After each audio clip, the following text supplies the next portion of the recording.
The Punjab talks channel देख रहे दर्शकों का स्वागत। मैं कमलजीत सिद्धू प्रोग्राम खास खबर के नाल दोस्तों हाज़र हाँ। पहली खबर जी तो गल करांगे वही आ कि हुण अपने ही जिहड़े थर्मल प्लांट आ आखिर काम आए। तो दूसरी खबर आ कि हुण पंजाब दे विच नशा करके गड्डी चलाउण वालियां दी खैर नहीं, क्योंकि हुकूमत पंजाब जिहड़ी आ वो सख्त होई आ। तो पहली खबर वल आउने आ। पंजाब दे विच कोले नाल चलण वाले 3 थर्मल प्लांट अपने कोल हुंदे सी, जिन्हां विच बठिंडा सीगा गुरु नानक देव थर्मल प्लांट, ਤਾਂ लहरा मुहब्बत सीगा ते इसे तरह तीसरा जिहड़ा सीगा वो रोपड़ वाला सीगा। ये तिन्ने साडे सरकारी थर्मल प्लांट आ जिस तो पंजाब दे लई बिजली पैदा कीती जांदी सीगी। 1980 ਦੇ ਜ਼ਮਾਨੇ ਦੇ ਵਿੱਚ ਅਸੀਂ ਦੇਖਿਆ ਆ ਕਿ ਜਿਹੜਾ ਗੁਰੂ ਨਾਨਕ ਦੇਵ ਥਰਮਲ ਪਲਾਂਟ ਹੈ ਉਹ ਸ਼ੁਰੂ ਹੋਇਆ ਤੇ ਉਸ ਤੋਂ ਬਾਅਦ ਲਗਾਤਾਰ ਚੱਲਦਾ ਤਾਂ ਹੁਣ ਅੱਜ ਉਹ ਬੰਦ ਪਿਆ ਆ। ਪਰ ਇਸ ਦੇ ਬਾਵਜੂਦ ਜਿਹੜਾ ਬਠਿੰਡੇ ਨੂੰ ਛੱਡ ਕੇ ਜੇ ਗੱਲ ਕੀਤੀ ਜਾਵੇ ਦੋਨੇ ਸਰਕਾਰੀ ਥਰਮਲ ਪਲਾਂਟਾਂ ਦੀ, ਤਾਂ ਉਹਨਾਂ ਦੇ ਵੱਲੋਂ ਅੱਜ ਵੀ ਜਿਹੜੀ ਬਿਜਲੀ ਆ ਉਹ ਪੈਦਾ ਕੀਤੀ ਜਾਂਦੀ ਹੈ। ਜਦੋਂ ਕਿ ਪੰਜਾਬ ਦੇ ਵਿੱਚ ਪ੍ਰਾਈਵੇਟ ਥਰਮਲ ਪਲਾਂਟ ਬਹੁਤ ਹੋ ਚੁੱਕੇ ਆ, ਉਹਨਾਂ ਕੋਲ ਬਿਜਲੀ ਤਾਂ ਮੁੱਲ ਹੀ ਲੈ ਰਹੇ ਆ ਨਾ, ਅਸੀਂ ਤਾਂ ਮੁੱਲ ਲੈ ਕੇ ਹੀ ਪੰਜਾਬ ਹਕੂਮਤ ਜਿਹੜੀ ਆ, ਚਾਹੇ ਉਹ ਪਿਛਲੀ ਸਰਕਾਰ ਸੀ ਚਾਹੇ ਹੁਣ ਦੀ ਸੀਗੀ, ਉਹ ਮੁੱਲ ਬਿਜਲੀ ਲੈ ਕੇ ਦੇ ਰਹੀ ਹੈ। ਪਰ ਇੱਥੇ ਕਹਿੰਦੇ ਸੰਕਟ ਦੀ ਜਦੋਂ ਘੜੀ ਆਈ ਤੇ ਔਖੇ ਇਸ ਵੇਲੇ ਦੇ ਵਿੱਚ ਆਪਣੇ ਉਹ ਸਰਕਾਰੀ ਥਰਮਲ ਪਲਾਂਟ ਆ ਉਹੀ ਕੰਮ ਆਇਆ, ਉਹਨਾਂ ਨੇ ਹੀ ਹੁਣ ਜਿਹੜੀ ਬਿਜਲੀ ਦੀ ਲੋੜ ਸੀ ਉਹ ਪੂਰੀ ਕੀਤੀ ਹੈ। ਤਾਂ ਪੰਜਾਬ ਦੇ ਵਿੱਚ ਵਰ੍ਹਿਆਂ ਮਗਰੋਂ ਪਬਲਿਕ ਸੈਕਟਰ ਦੇ ਤਾਪ ਬਿਜਲੀ ਘਰਾਂ ਤੋਂ ਬਿਜਲੀ ਪੈਦਾਵਾਰ ਦੇ ਰਿਕਾਰਡ ਟੁੱਟੇ ਨੇ। ਐਤਕੀ ਬਿਜਲੀ ਖਪਤ ਵਿੱਚ ਹੋਏ ਅਣਕਿਆਸੇ ਵਾਧੇ ਦੀ ਪੂਰਤੀ ਵਿੱਚ ਪਾਵਰਕਾਮ ਦੇ ਥਰਮਲਾਂ ਦੀ ਵੱਡੀ ਭੂਮਿਕਾ ਸਾਹਮਣੇ ਆਈ ਹੈ ਨਾ, ਕਿਉਂਕਿ ਸਾਡੇ ਕੋਲੇ ਮੌਜੂਦ ਸੀਗੇ। ਹੁਣ ਵੈਸੇ ਭਗਵੰਤ ਮਾਨ ਸਰਕਾਰ ਨੇ ਜਿਸ ਤਰੀਕੇ ਨਾਲ 300 ਬਿਜਲੀ ਮੁਫਤ ਦੇਣ ਦਾ ਐਲਾਨ ਕੀਤਾ ਸੀ, ਉਹਦੇ ਉੱਤੇ ਜ਼ੀਰੋ ਬਿੱਲ ਵੀ ਇਸ ਵਾਰੀ ਆਏ ਆ ਤੇ ਜ਼ਾਹਿਰ ਆ ਕਿ ਬਹੁਤੇ ਸਾਰੇ ਲੋਕ ਜਿਹੜੇ ਆ ਹੁਣ ਰੱਜ ਕੇ ਬਿਜਲੀ ਜਿਹੜੀ ਆ ਉਹਨਾਂ ਨੇ ਵਰਤਣੀ ਸ਼ੁਰੂ ਕਰਤੀ ਆ। ਜਿਹੜੇ ਕੋਈ ਮਾੜਾ ਮੋਟਾ ਅੱਗੇ ਬਚਾ ਕਰਦੇ ਸੀ ਹੁਣ ਤੋਂ ਉਹ ਵੀ ਨਹੀਂ ਕਰਦੇ। ਜੇ ਲਾਈਟਾਂ ਜਗਦੀਆਂ ਤਾਂ ਜਗਦੀਆਂ ਰਹਿਣ ਦਿਓ, ਘਰਾਂ ਦੇ ਵਿੱਚ ਕੀ ਲੋੜ ਆ। ਤਾਂ ਹੁਣ ਤਾਂ ਜਿਹੜੀ ਬਿਜਲੀ ਆ ਉਹ ਫ੍ਰੀ ਵਰਗੀ ਆ। ਇਸ ਨੀਤ ਉੱਤੇ ਵੀ ਲੋਕ ਆ ਗਏ ਆ ਔਰ AC ਵੀ ਵੱਧ ਗਏ ਆ। ਔਰ ਇਸੇ ਤਰ੍ਹਾਂ ਹੁਣ ਤਾਂ ਚਲੋ ਠੰਡ ਹੈ, ਪਰ ਹੁਣ ਕਾਰਨ ਇਹ ਹੈ ਕਿ ਇਹਨਾਂ ਦਿਨਾਂ 'ਚ AC ਨਹੀਂ ਤਾਂ ਹੀਟਰ ਵੱਧ ਜਾਣਗੇ। ਇੱਦਾਂ ਕਰਕੇ ਲੋਕਾਂ ਨੇ ਜਿਹੜੀ ਬਿਜਲੀ ਦੀ ਕੰਜੰਪਸ਼ਨ ਹੈ ਉਹ ਵਧਾ ਦਿੱਤੀ ਹੈ। ਤਾਂ ਇਸ ਅਣਕਿਆਸੇ ਵਾਧੇ ਦੀ ਪੂਰਤੀ ਦੇ ਵਿੱਚ ਪਾਵਰਕਾਮ ਦੇ ਥਰਮਲਾਂ ਦੀ ਵੱਡੀ ਭੂਮਿਕਾ ਸਾਹਮਣੇ ਆਈ ਹੈ। ਪਾਵਰਕਾਮ ਵੱਲੋਂ ਅਪ੍ਰੈਲ ਤੋਂ ਨਵੰਬਰ ਮਹੀਨੇ ਤੱਕ ਦੇ ਕੀਤੇ ਲੇਖੇ ਜੋਖੇ ਦੇ ਤੱਥ ਸਾਹਮਣੇ ਆਏ ਆ। ਪਾਵਰਕਾਮ ਦੇ ਤਾਪ ਬਿਜਲੀ ਘਰਾਂ ਦੇ ਇਸ ਸਮੇਂ ਦੌਰਾਨ 83% ਬਿਜਲੀ ਵੱਧ ਪੈਦਾ ਹੋਈ ਹੈ, ਜਦੋਂ ਕਿ ਪ੍ਰਾਈਵੇਟ ਥਰਮਲਾਂ ਤੋਂ 19% ਵੱਧ ਬਿਜਲੀ ਪੈਦਾ ਹੋਈ ਹੈ। ਵੇਰਵੇ ਅਨੁਸਾਰ ਅਪ੍ਰੈਲ ਤੋਂ ਨਵੰਬਰ ਮਹੀਨੇ ਦੇ ਦੌਰਾਨ ਇਸ ਵਾਰ ਤਪਸ਼ ਦੇ ਵਾਧੇ ਅਤੇ ਘੱਟ ਮੀਂਹ ਦੇ ਕਾਰਨ ਬਿਜਲੀ ਦੀ ਖਪਤ ਵਿੱਚ ਸਮੁੱਚਾ 12% ਦਾ ਵਾਧਾ ਹੋਇਆ। ਪਾਵਰਕਾਮ ਦੇ ਆਪਣੇ ਤਾਪ ਬਿਜਲੀ ਘਰ 2015-16 ਤੋਂ ਮਗਰੋਂ ਨਾ ਮਾਤਰੀ ਭਖੇ ਆ। ਬਿਜਲੀ ਦੀ ਜ਼ਿਆਦਾ ਪੂਰਤੀ ਹੋਰਨਾਂ ਸਰੋਤਾਂ ਤੋਂ ਹੁੰਦੀ ਰਹੀ ਆ। ਕਰੀਬ 6 ਵਰ੍ਹਿਆਂ ਪਿੱਛੋਂ ਪਹਿਲੀ ਦਫਾ ਪਾਵਰਕਾਮ ਦੇ ਤਾਪ ਬਿਜਲੀ ਘਰਾਂ ਤੋਂ 83% ਬਿਜਲੀ ਵੱਧ ਪੈਦਾ ਹੋਈ ਆ। ਪਾਵਰਕਾਮ ਨੂੰ ਹਾਈਡਲ ਪ੍ਰੋਜੈਕਟਾਂ ਤੋਂ 16% ਅਤੇ BBMBA ਤੋਂ 9% ਬਿਜਲੀ ਵੱਧ ਪੈਦਾ ਹੋਈ ਆ। ਇਸ ਬਾਰੇ CM ਮਾਨ ਨੇ ਪੇੜੀ ਸੀਜ਼ਨ ਦੌਰਾਨ ਜੋ ਸੀਗਾ ਜ਼ੋਨ ਵਾਈਜ਼ ਝੋਨੇ ਦੀ ਲਵਾਈ ਦਾ ਫਾਰਮੂਲਾ ਉਹ ਦਿੱਤਾ ਸੀ, ਜਿਸ ਦੇ ਮੱਦੇਨਜ਼ਰ ਜੂਨ ਮਹੀਨੇ ਵਿੱਚ ਬਿਜਲੀ ਖਪਤ 11% ਅਤੇ ਜੁਲਾਈ ਵਿੱਚ 15% ਬਿਜਲੀ ਦੀ ਖਪਤ ਜਿਹੜੀ ਹੈ ਉਹ ਘਟ ਰਹੀ ਹੈ। ਹੁਣ ਇੱਥੇ ਪਾਵਰਕਾਮ ਨੇ ਸ਼ਾਰਟ ਟਰਮ ਖਰੀਦ ਵਾਲੀ ਮਹਿੰਗੀ ਬਿਜਲੀ ਜਿਹੜੀ ਹੈ ਉਹ ਕਿਉਂਕਿ ਹੁਣ ਜਿਵੇਂ ਮੈਂ ਪਹਿਲਾਂ ਜ਼ਿਕਰ ਕੀਤਾ ਕਿ ਸਾਡੇ ਕੋਲੇ ਥਰਮਲ ਪਲਾਂਟ ਜਿਹੜੇ ਆ ਉਹ ਪ੍ਰਾਈਵੇਟ ਵੀ ਕਾਫੀ ਖੁੱਲ੍ਹੇ ਆ ਪੰਜਾਬ ਦੇ ਵਿੱਚ, ਤਾਂ ਉਹਨਾਂ ਤੋਂ ਬਿਜਲੀ ਖਰੀਦਣ ਤੋਂ ਗਰੇਜ਼ ਕੀਤਾ ਆ, ਜਿਸ ਦੀ ਖਰੀਦ ਵਿੱਚ 45% ਦੀ ਜਿਹੜੀ ਕਮੀ ਹੈ ਉਹ ਵੇਖਣ ਨੂੰ ਆਈ ਆ। ਮਾਹਿਰ ਆਖਦੇ ਨੇ ਕਿ ਪਾਵਰਕਾਮ ਦੇ ਆਪਣੇ ਸਰੋਤਾਂ ਤੇ ਬੈਂਕਿੰਗ ਜ਼ਰੀਏ ਬਿਜਲੀ ਲੈਣ ਕਰਕੇ ਵਿੱਤੀ ਖਰਚਾ ਵੀ ਘੱਟ ਪਿਆ ਆ। ਪਾਵਰਕਾਮ ਦੇ ਬੈਂਕਿੰਗ ਜ਼ਰੀਏ ਜੇ ਆਪਾਂ ਉਹ ਨਜ਼ਰ ਮਾਰ ਲਈਏ ਤਾਂ 155% ਵੱਧ ਬਿਜਲੀ ਲਈ ਆ। ਪਾਵਰਕਾਮ ਵੱਲੋਂ ਹੁਣ ਦੂਜੇ ਸੂਬਿਆਂ ਨੂੰ ਬੈਂਕਿੰਗ ਜ਼ਰੀਏ 1200 ਮੈਗਾਵਾਟ ਬਿਜਲੀ ਦਿੱਤੀ ਜਾ ਰਹੀ ਹੈ। ਪਿਛਲੇ ਵਰੇ ਦੇ ਮੁਕਾਬਲੇ ਚਲੰਤ ਮਾਲੀ ਵਰੇ ਦੀ ਖਪਤ ਵਿੱਚ 22% ਅਤੇ ਵਪਾਰਕ ਬਿਜਲੀ ਦੀ ਖਪਤ ਵਿੱਚ 26% ਦਾ ਵਾਧਾ ਹੋਇਆ, ਜਦੋਂ ਕਿ ਸਨਅਤੀ ਖੇਤਰ ਦੀ ਬਿਜਲੀ ਖਪਤ ਵਿੱਚ 7% ਦੀ ਕਟੌਤੀ ਹੋਈ ਹੈ। ਖੇਤੀ ਸੈਕਟਰ ਵਿੱਚ ਬਿਜਲੀ ਦੀ ਖਪਤ 5% ਵਧੀ ਹੈ। ਦੇਖਿਆ ਜਾਵੇ ਤਾਂ ਬਾਰਿਸ਼ ਘੱਟ ਪੈਣ ਕਰਕੇ ਅਗਸਤ ਮਹੀਨੇ ਦੇ ਵਿੱਚ 11% ਅਤੇ ਸਤੰਬਰ ਮਹੀਨੇ ਦੇ ਵਿੱਚ 34% ਬਿਜਲੀ ਖਪਤ ਜ਼ਿਆਦਾ ਹੋਈ ਹੈ। ਅਗੇਤੀ ਗਰਮੀ ਸ਼ੁਰੂ ਹੋਣ ਕਰਕੇ ਅਪ੍ਰੈਲ ਮਹੀਨੇ ਵਿੱਚ ਬਿਜਲੀ ਖਪਤ 34% ਅਤੇ ਮਈ ਮਹੀਨੇ ਵਿੱਚ 23% ਜਿਹੜੀ ਖਪਤ ਹੈ ਉਹ ਵਧੀ ਹੈ। ਮਾਹਰਾਂ ਮੁਤਾਬਕ ਪਹਿਲੀ ਦਫਾ ਹੋਇਆ ਹੈ ਕਿ ਬਿਜਲੀ ਦੀ ਖਪਤ ਵਿੱਚ ਲੋੜੋਂ ਵੱਧ ਵਾਧਾ ਹੋਇਆ। ਪਾਵਰਕਾਮ ਦੇ ਅਧਿਕਾਰੀ ਇਸ ਗੱਲੋਂ ਤਸੱਲੀ ਵਿੱਚ ਆ ਕਿ ਇੰਨੇ ਵਾਧੇ ਦੇ ਬਾਵਜੂਦ ਵੀ ਝੋਨੇ ਦੇ ਸੀਜ਼ਨ ਦੌਰਾਨ ਪਾਵਰ ਕੱਟਾਂ ਦੀ ਕੋਈ ਨੌਬਤ ਨਹੀਂ ਬਣੀ। ਹੁਣ ਪਤਾ ਲੱਗਾ ਹੈ ਕਿ ਪੰਜਾਬ ਸਰਕਾਰ ਨੇ ਲੰਘੇ ਝੋਨੇ ਦੇ ਸੀਜ਼ਨ ਦੇ ਮੁੱਢਲੇ ਤਜਰਬੇ ਨੂੰ ਦੇਖਦੇ ਹੋਏ ਅਗਲੇ ਝੋਨੇ ਦੇ ਸੀਜ਼ਨ ਲਈ ਹੁਣ ਤੋਂ ਹੀ ਵਿਉਂਤਬੰਦੀ ਜਿਹੜੀ ਹੈ ਉਹ ਕਰਨੀ ਸ਼ੁਰੂ ਕਰ ਦਿੱਤੀ ਹੈ। ਜ਼ੋਨ ਵਾਈਜ਼ ਝੋਨੇ ਦੀ ਲਵਾਈ ਅਤੇ ਘੱਟ ਸਮੇਂ ਵਿੱਚ ਪੱਕਣ ਵਾਲੀ ਜਿਹੜੀ ਫਸਲ ਹੈ ਯਾਨੀ ਕਿ ਉਹ ਬੀ ਹੈ ਉਹ ਹੀ ਉਪਲਬਧ ਕਰਾਉਣ ਬਾਰੇ ਸਰਕਾਰ ਨੇ ਹਦਾਇਤਾਂ ਜਾਰੀ ਕੀਤੀਆਂ ਨੇ। ਸਮੇਂ ਸਿਰ ਬੀ ਜਿਹੜਾ ਆ ਕਿਸਾਨਾਂ ਨੂੰ ਮੁਹੱਈਆ ਕਰਾਉਣ ਖਾਤਰ ਖੇਤੀ ਮਹਿਕਮੇ ਨੂੰ ਹਦਾਇਤ ਦੇ ਦਿੱਤੀ ਹੈ। ਇਹ ਵਧੀਆ ਇੱਕ ਕੰਮ ਆ, ਜਿਹੜਾ ਕਹਿੰਦੇ ਨੇ ਸੋਹਣਾ ਉਪਰਾਲਾ ਹੋਵੇ ਉਹਦੀ ਸਿਫਤ ਕਰਨੀ ਵੀ ਬਣਦੀ ਹੁੰਦੀ ਹੈ। ਤਾਂ ਇੱਥੇ ਗੱਲ ਕਰਦੇ ਹਾਂ ਕਿ ਸਾਡੇ ਕੋਲ ਜਿਹੜੇ ਸਾਡੇ ਥਰਮਲ ਪਲਾਂਟ ਸੀ ਸਰਕਾਰੀ, ਉਹ ਇੱਕ ਬਹੁਤ ਵਧੀਆ ਜਿਹੜੀ ਸੀ ਬਿਜਲੀ ਉਹ ਪੈਦਾ ਕਰ ਰਹੇ ਸੀਗੇ, ਪਰ ਕਹਿ ਸਕਦੇ ਹਾਂ ਕਿ ਪਿਛਲੇ ਸਰਕਾਰਾਂ ਦੀ ਨਾ ਆਈਲੇ ਦੀ ਵਜ੍ਹਾ ਕਰਕੇ ਉਹ ਜਿਹੜਾ ਗੁਰੂ ਨਾਨਕ ਦੇਵ ਥਰਮਲ ਪਲਾਂਟ ਆ ਜਿਹਦੇ ਬਾਰੇ ਬਹੁਤ ਵੱਡੇ ਦਾਅਵੇ ਸੀਗੇ ਕਿ ਉਹ ਬੰਦ ਹੁੰਦਾ ਜਾ ਰਿਹਾ, ਕਿਉਂਕਿ ਕੋਲਾ ਉੱਥੇ ਜਿਹੜਾ ਆ ਉਹ ਬਹੁਤ ਖਪਤ ਹੋ ਰਿਹਾ ਸੀਗਾ ਅਤੇ ਇਸ ਕਰਕੇ ਕੋਲੇ ਦਾ ਇਹ ਵੀ ਪਤਾ ਸੀਗਾ ਕਿ ਮਹਿੰਗਾ ਕੋਲਾ ਆ, ਅਸੀਂ ਜਿਹੜਾ ਦੂਜੀਆਂ ਸੂਬਿਆਂ ਤੋਂ ਲੈ ਰਹੇ ਹਾਂ, ਉਹਦਾ ਕਰਜ਼ਾ ਵੀ ਕਾਫੀ ਖੜਾ ਸੀਗਾ। ਅਤੇ ਇਸ ਕਰਕੇ ਜਿਹੜਾ 1970 ਦੀ ਮੈਂ ਗੱਲ ਕੀਤੀ ਹੈ ਕਿ 1970 ਵਿੱਚ ਇਹ ਥਰਮਲ ਪਲਾਂਟ ਗੁਰੂ ਨਾਨਕ ਦੇਵ ਜਿਹੜਾ ਬਠਿੰਡੇ ਵਾਲਾ ਸੀ ਇਹ ਬਣਨਾ ਸ਼ੁਰੂ ਹੋਇਆ ਸੀਗਾ। 82 ਦੇ ਵਿੱਚ ਇਸ ਤੋਂ ਜਿਹੜੀ ਹੈ ਇਹ ਬਣ ਕੇ ਇਹ ਪੂਰਾ ਹੋਇਆ ਹੈ ਅਤੇ ਸਾਰੇ ਕੁੱਲ 460 ਮੈਗਾਵਾਟ ਤੱਕ ਬਿਜਲੀ ਪੈਦਾ ਕਰਦੇ ਸੀ ਇਹ ਜਿਹੜੇ ਪੰਜਾਬ ਦੇ ਤਿੰਨੇ ਥਰਮਲ ਪਲਾਂਟ ਹੈ। ਅਤੇ ਪੰਜਾਬ ਦੀਆਂ ਜਿਹੜੀਆਂ ਸਿੰਚਾਈ ਦੀਆਂ ਲੋੜਾਂ ਸੀ ਉਹਨਾਂ ਨੂੰ ਪੂਰੇ ਕਰਦੇ ਸੀ ਅਤੇ ਪੰਜਾਬ ਦੀ ਬਿਜਲੀ ਦੀ ਮੰਗ ਨੂੰ ਪੂਰਾ ਕਰਨ ਲਈ ਬਿਜਲੀ ਪੈਦਾ ਕਰਨ ਤੋਂ ਬਾਅਦ ਇਹ ਜਿਹੜਾ ਗੁਰੂ ਨਾਨਕ ਦੇਵ ਥਰਮਲ ਪਲਾਂਟ ਸੀਗਾ 27 ਸਤੰਬਰ 2017 ਨੂੰ ਅਣਮਿੱਥੇ ਸਮੇਂ ਲਈ ਬੰਦ ਹੋ ਗਿਆ।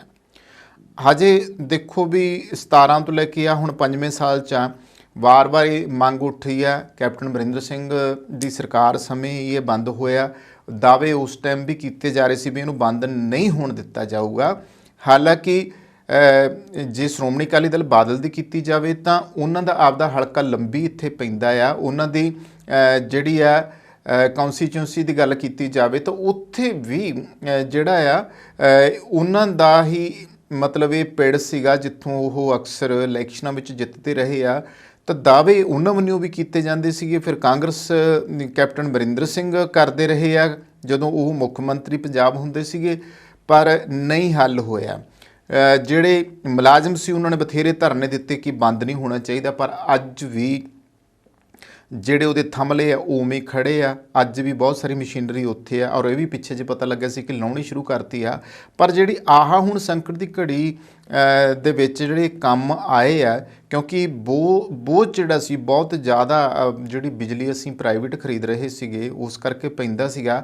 ਪਰ ਦੇਖੋ ਨਾ, ਹੈਰਾਨੀ ਦੀ ਗੱਲ ਆ ਕਿ ਜੇ ਸਰਕਾਰੀ ਥਰਮਲ ਪਲਾਂਟ ਆਪਦੇ ਚੱਲਦੇ ਹੁੰਦੇ ਤਾਂ ਜਿਹੜਾ ਇੰਨਾ ਪਿਛਲੀਆਂ ਸਰਕਾਰਾਂ ਸਮੇਂ ਬੇਲੋੜਾ ਬੋਝ ਪਿਆ ਸੀਗਾ ਉਹ ਨਾ ਪੈਂਦਾ। ਪਰ ਇਸ ਬਾਰੇ ਭਗਵੰਤ ਮਾਨ ਸਰਕਾਰ ਜਿਹੜੀ ਆ ਉਹ ਸਕੀਮ ਨਾਲ ਚੱਲ ਰਹੀ ਆ, ਇਸ ਦੀ ਸਿਫਤ ਕਰਨੀ ਬਣਦੀ ਆ।